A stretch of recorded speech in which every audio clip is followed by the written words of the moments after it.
Boa noite. No Globo Repórter de hoje, a história do médium mais famoso do Brasil. Daqui a uma semana, Chico Xavier completaria 100 anos. 100 anos de grandes mistérios. Como ele escreveu 400 livros sem redigir uma só linha. Tudo em nome de autores falecidos.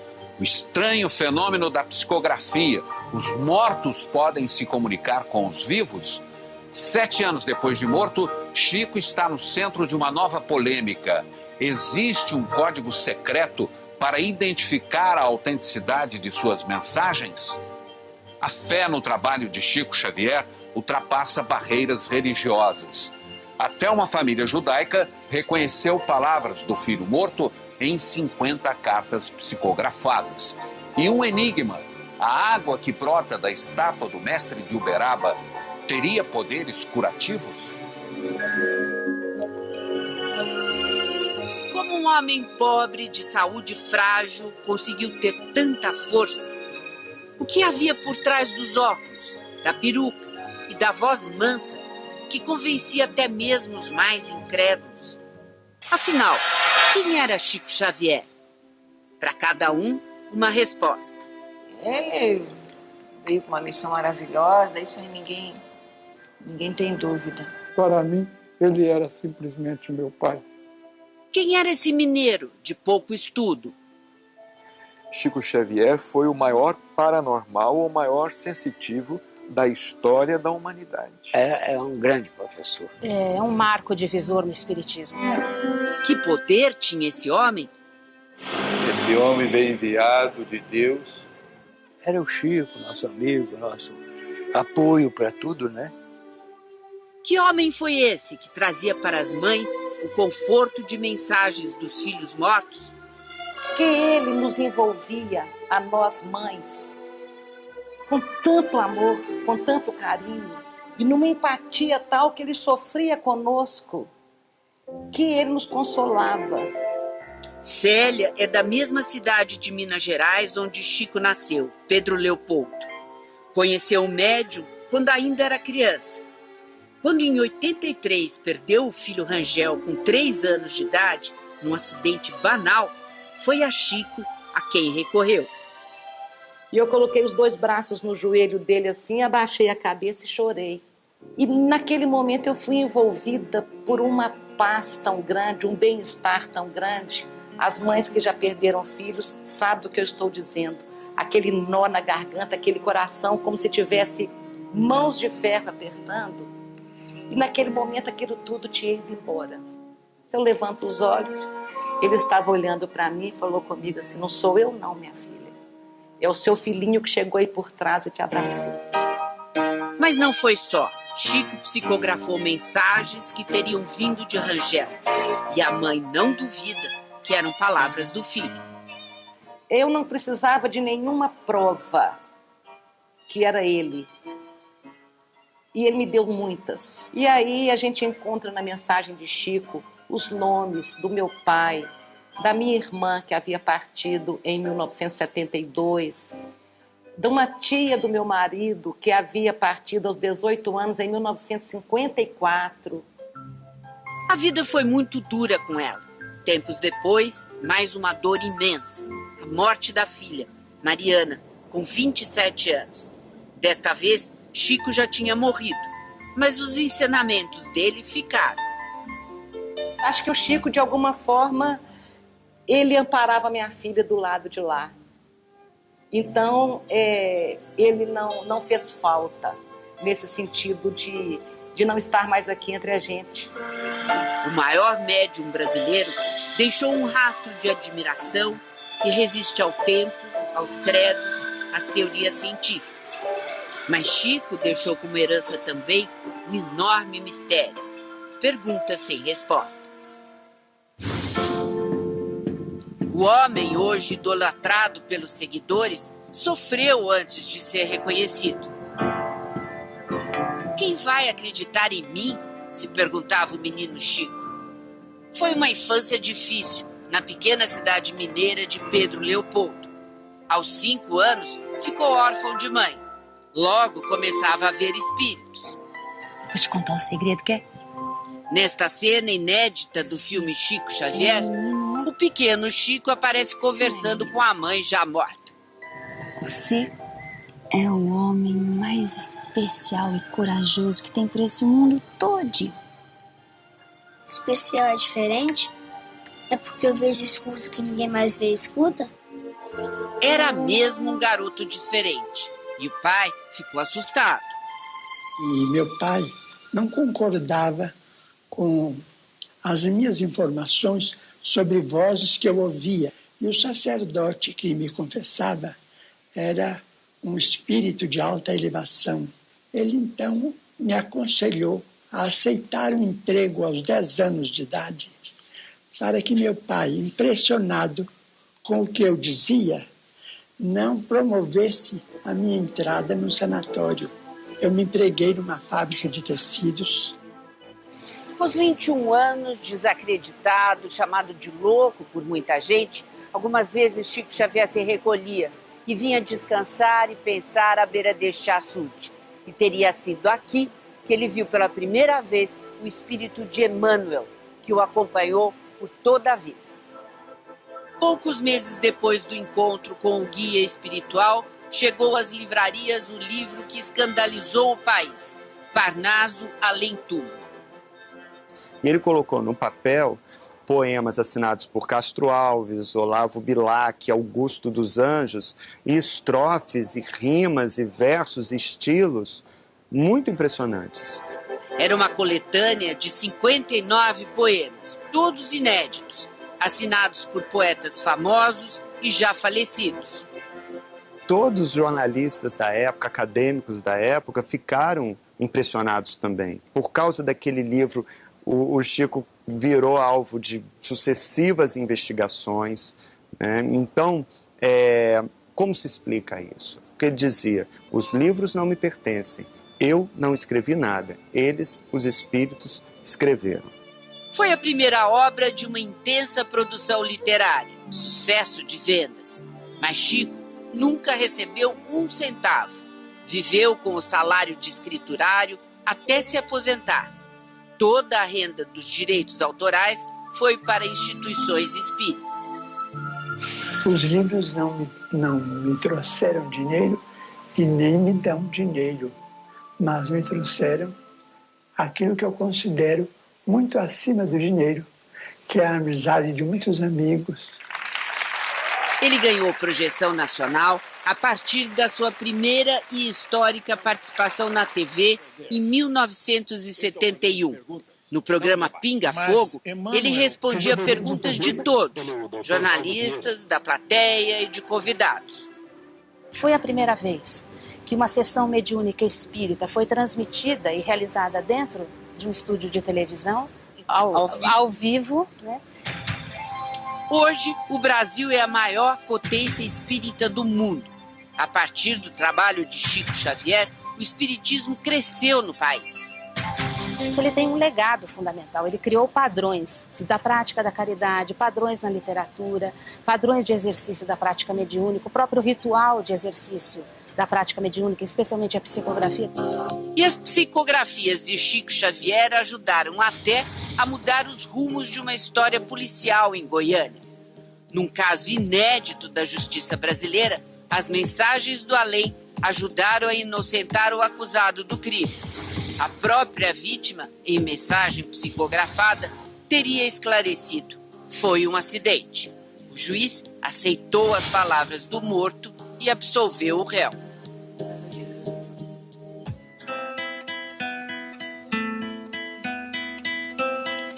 Fé, crença no espiritismo ou uma questão de confiança? Chico Xavier ganhou respeito e superou barreiras em várias religiões. Foi assim com a família Muscati, uma típica família judia, numerosa e extremamente religiosa. Moradores de São Paulo, todas as sextas-feiras se reúnem para celebrar o Shabat, o sábado judeu, dia de descanso e orações. Mas um drama familiar os aproximou de forma profunda a Chico Xavier.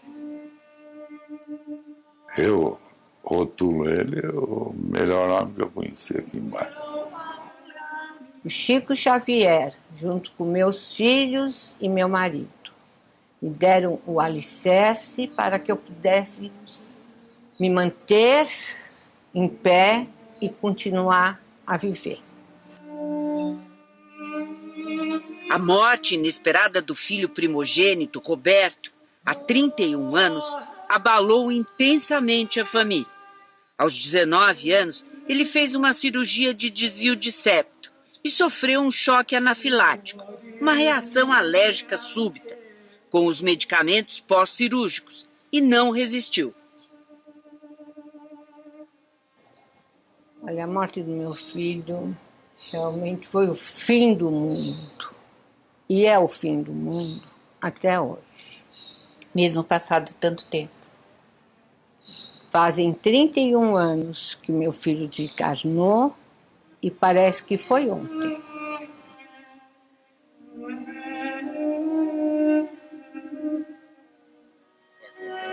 O desespero e uma forte depressão levaram o casal a aceitar a sugestão de amigos para o encontro com Chico Xavier. Mas a desconfiança no início era grande. Primeiro contato, ele me deu a mão, beijou e falou assim: Doutor Davi, a morte não existe. Eu falei, como não existe a morte? Enterrei meu filho aí faz um mês, 2 meses, sei lá. Quando as cartas de Roberto começaram a chegar, a surpresa. Lá estavam detalhes que só a família poderia saber, inclusive palavras em hebraico, idioma que Chico não conhecia. Eu já não sabia mais nada. A minha alegria foi muito grande. E tive uma prova que meu filho estava realmente vivo, pela mensagem que ele mandou. Coisas que o Chico não sabia, porque eu não era amiga do Chico Xavier. O marido demorou a se convencer. Eu li aquilo N vezes, mas até que começou a vir coisas lá que não tinha como eu contestar. Por quê? Porque só eu que podia saber disso. Ao todo, foram 54 mensagens psicografadas por Chico Xavier. Mas a devoção ao médium não abalou as convicções religiosas da família. Eu não deixei de ser judeu. Vou na sinagoga, respeito as nossas tradições. Independente de crença ou religião, Chico Xavier conquistou um lugar especial nesta casa. Tenho um respeito danado pelo Chico Xavier. Eu tenho 6 filhos. No meu coração tem 6 lugares, mais o 7º, que é do meu marido, e tem o 8º, que é o Chico.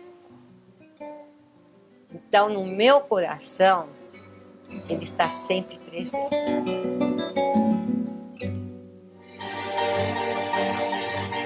Os ônibus chegam de manhã bem cedo. Alguns vêm de longe, outros enfrentam sacrifícios.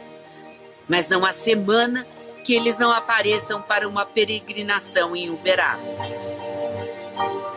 Na caminhada pelo cemitério, todos vão lembrando daquele dia, 30 de junho de 2002, quando Chico morreu. Foram 2 dias de velório, comoção e filas de quilômetros. Gente que esperou horas para alguns segundos de adeus. Muitas pessoas tocavam a mão direita do médium, a que ele usava para psicografar mensagens. No cortejo, até o cemitério, mais de 30 mil pessoas. E o sepultamento, no início da noite. 8 anos após a sua morte, Chico continua vivo na memória e no coração dos espíritas e de todos aqueles que viam nele um exemplo de bondade, humildade e espírito cristão. Ontem, ele era um fenômeno. Hoje, ele é um mito. Um santo, né, que está no céu, olhando pela gente aqui na terra. Deus lhe deu descanso eterno na glória. Ave Maria, cheia de graça, Descanso mesmo talvez Chico não tenha, se for atender a todos os pedidos que não param de chegar. Ajuda as pessoas na doença.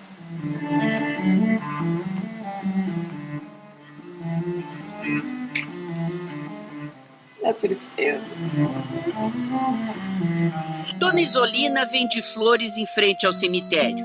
Quando Chico era vivo, mandava flores para ele, que sempre devolvia uma, de presente. Agora, ela repete o gesto com os visitantes e se encarrega de manter o túmulo do velho amigo limpo e enfeitado.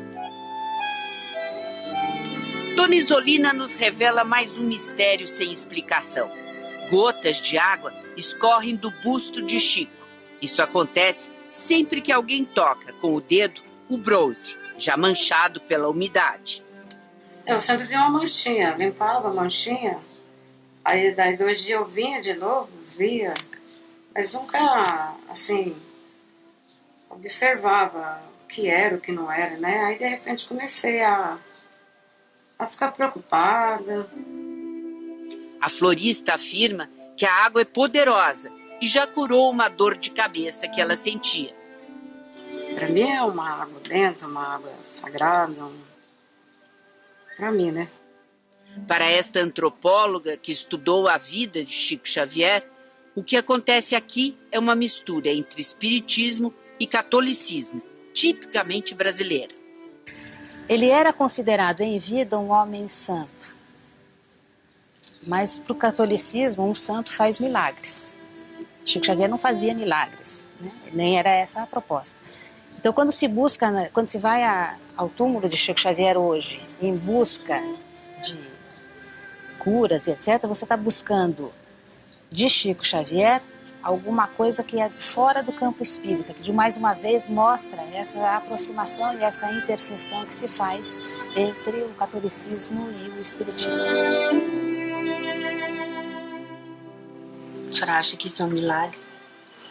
Para mim, sempre foi milagre.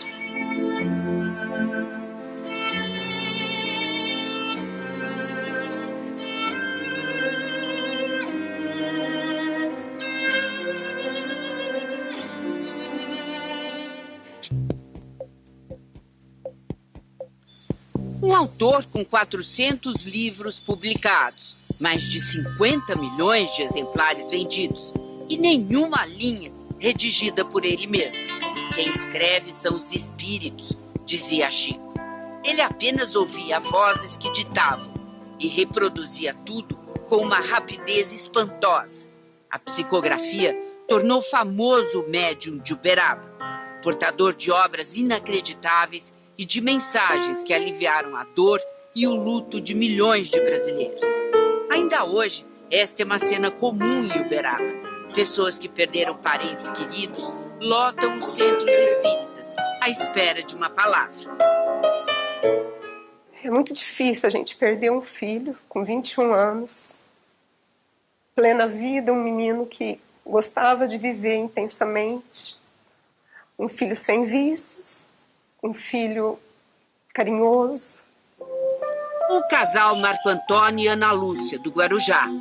O filho deles, Ivan, morreu há mais de 4 anos. A vida perde o brilho, você não acha graça em mais nada, você acha que você nunca mais vai sorrir, nunca mais vai ser feliz. E Rosana, que ficou sem a mãe. É um amor tão grande, um amor que doía e dói até hoje. E eles também ficaram órfãos de Chico Xavier. Quando o médium era vivo, atraía multidões de aflitos. Era incansável, passava mais de 8 horas seguidas psicografando.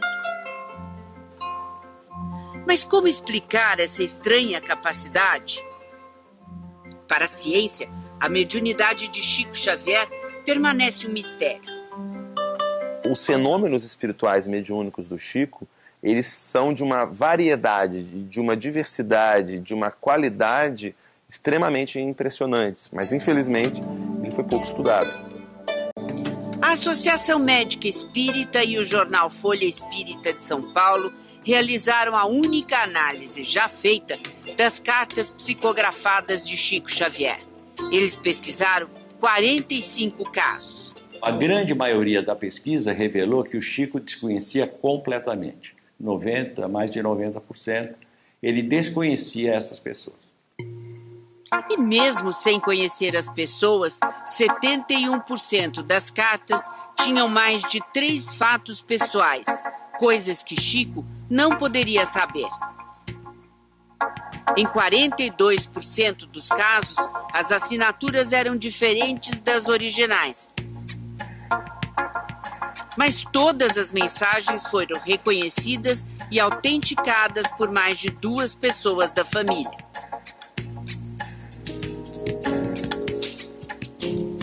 Chico era incansável.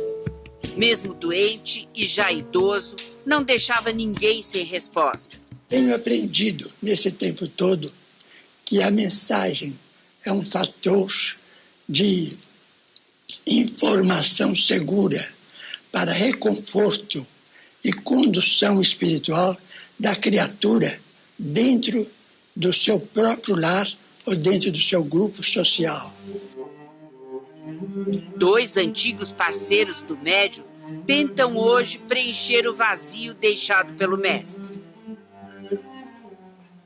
Chico era uma fonte de sabedoria. Lógico que eu amo minha mãe mais do que eu amo o Chico. Mas eu não posso dizer que minha mãe me ensinou tanto como o Chico Xavier me ensinou. Seriam eles sucessores de Chico Xavier? Chico Xavier não tem substitutos, ele não tem sucessores, não é? Cada um de nós, médiuns, cada um cumpre o seu trabalho, faz o que pode, dentro de suas limitações. Eu não dou conta de amar o tanto que ele amou. Eu não dou conta de trabalhar o tanto que ele trabalhou. Eu não dou conta de tolerar o tanto que ele tolerou. Então, como é que eu vou ter essa pretensão?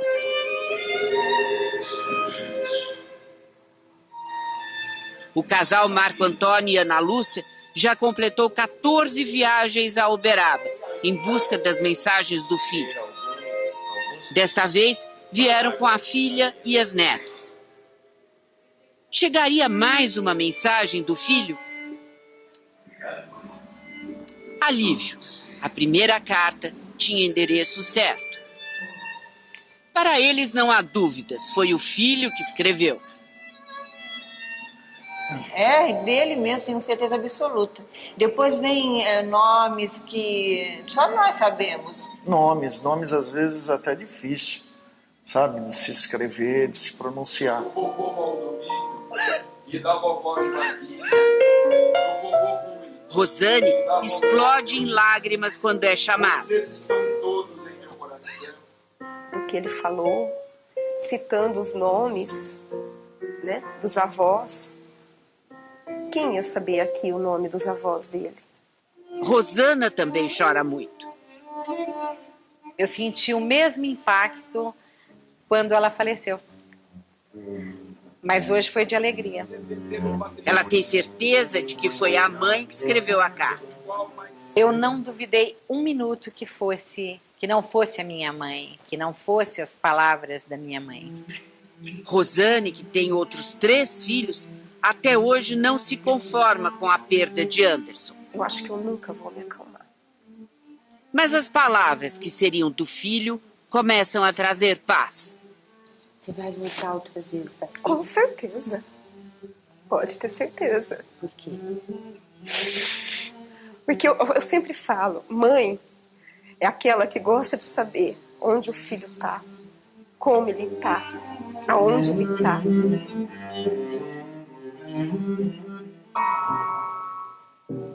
O homem que passou a vida conversando com espíritos, agora fala com vivos?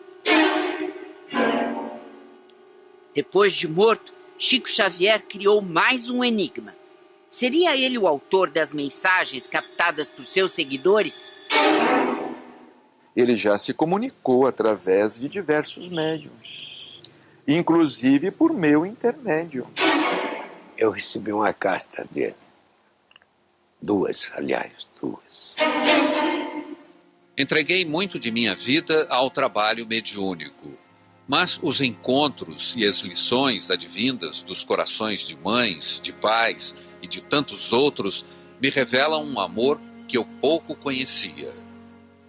Mensagem psicografada pelo médium Celso de Almeida Afonso em 25 de abril de 2009, 7 anos depois da morte de Chico Xavier. Dois médiuns, uma versão. No passado, eles atuaram ao lado de Chico. Hoje, têm seus próprios centros, mas não seriam os únicos escolhidos. Este homem jura que estas palavras foram ditadas pelo médium de Minas e psicografadas por uma senhora. E aí que ela começou a escrever. Quando ela terminou de fazer, que foi a surpresa, que no final ela escreveu a assinatura do Francisco Cândido Xavier. Agora, no seu coração, só acredita que é do Chico? Eu acredito. Eu acredito. Na casa onde viveu o mestre, em Uberaba, ele espera conseguir um atestado de autenticidade para as cartas. Em vão. O filho adotivo de Chico é taxativo. As mensagens não são verdadeiras. Ele afirma que antes de morrer, o pai deixou um código secreto que identificaria suas mensagens. Então o código existe. Sem dúvida nenhuma. A gente não tinha necessidade de inventar coisa tão séria de uma criatura tão séria como Chico Xavier. Dois amigos de Chico, um médico e uma antiga funcionária da casa, que acompanhou o médium no momento da morte, também conhecem a senha. Se ele não fizesse isso, ia virar uma confusão de mensagem. Então ele deixou tudo preparado. Essas mensagens que têm chegado até nós, nenhuma nos mostrou que era do Chico. Não conferia com o código? Não, meu modo de ver, não. Mas os dois médios perguntam, um código secreto não seria uma incoerência? Eu me recuso a crer que Chico Xavier esteja na espiritualidade como um burocrata do mundo espiritual cuidando de papelada. Além do código, o filho de Chico garante. O pai avisou que não ia escrever tão cedo. Ele ia dar um tempo para o lápis e para o papel. Como eu gostaria de ser verdade. E vou dizer, Chico realmente escreveu por alguém. Mas ele me pediu em vida várias e várias vezes que não acreditasse, que eu ia sentir sua presença de várias outras maneiras.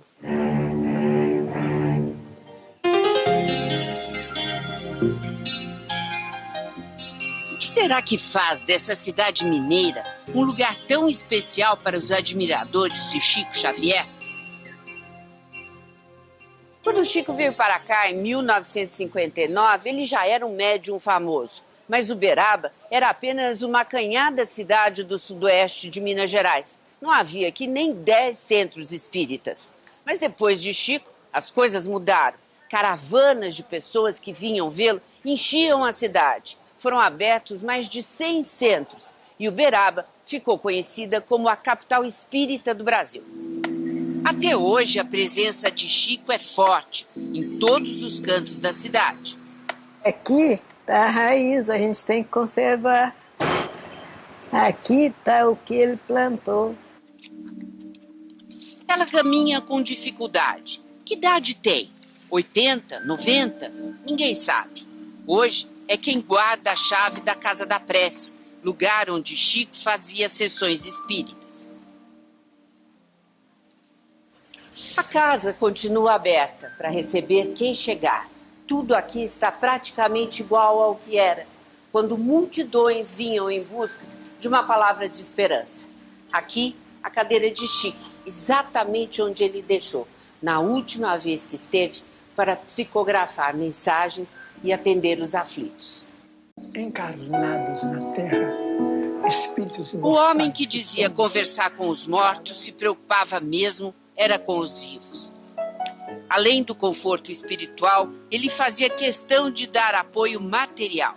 Chico acreditava que o único caminho possível para a felicidade era a caridade.